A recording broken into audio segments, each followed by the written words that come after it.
Lahat. Wala nang problema kung kompleto. Kompleto na. Sige, yung iba itago mo sa poll watcher. Mas maganda maraming poll watcher. Kami lang yan na pinakabayaran na. Sila, you know.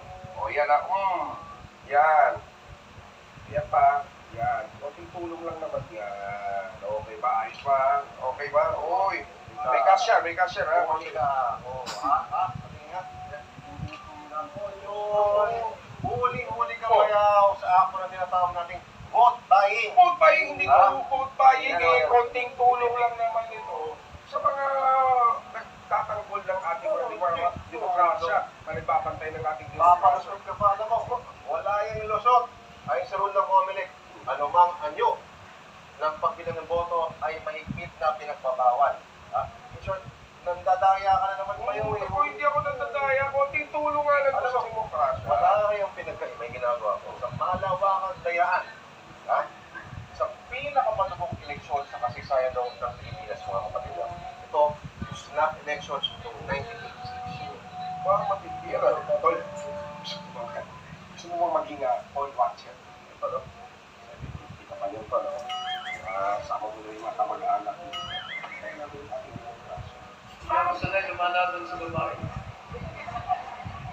Ang babae kaibigan, di ba? At hindi ako hinahamon ng babae. Ako ang naghahamon. I admit that I have no experience in cheating, stealing, lying, or assassinating political opponents. Mainit ang naging palitan ng hamunan at paninira sa kampo ni Cory at ni Macoy. Paano ba na makakagawa ng pagbabago sa bayan? Ang isang walang karanasan at walang alam sa pagpapalakad ng gobyerno. At ang bansa nahati sa makapula. These opponents of mine are conducting themselves. The first thing that they will do if they ever win is they will deprive you of the right to choose. Why? Because that is the way the communists run the government. At makadilaw.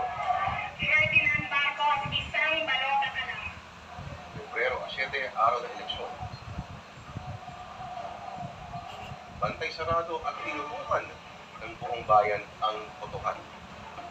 Maski ang mga kano at foreign media delegations, talagang isang international event ang snap elections ng 1986. Meron papasok na tele, let's just say, for example, nakalagay Marcos, 0, tas Cory, 50.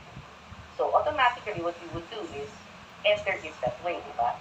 Pero meron papasok na telex ulit that will be reversed. So, 50 si Marcos, 0 si Cory. I think these people were thinking, if we enter both, pag tatabla, di ba? Magiging 50-50 sa tabla. And then the third telex will come in. Mas marami yung isa kaysa dun sa isa.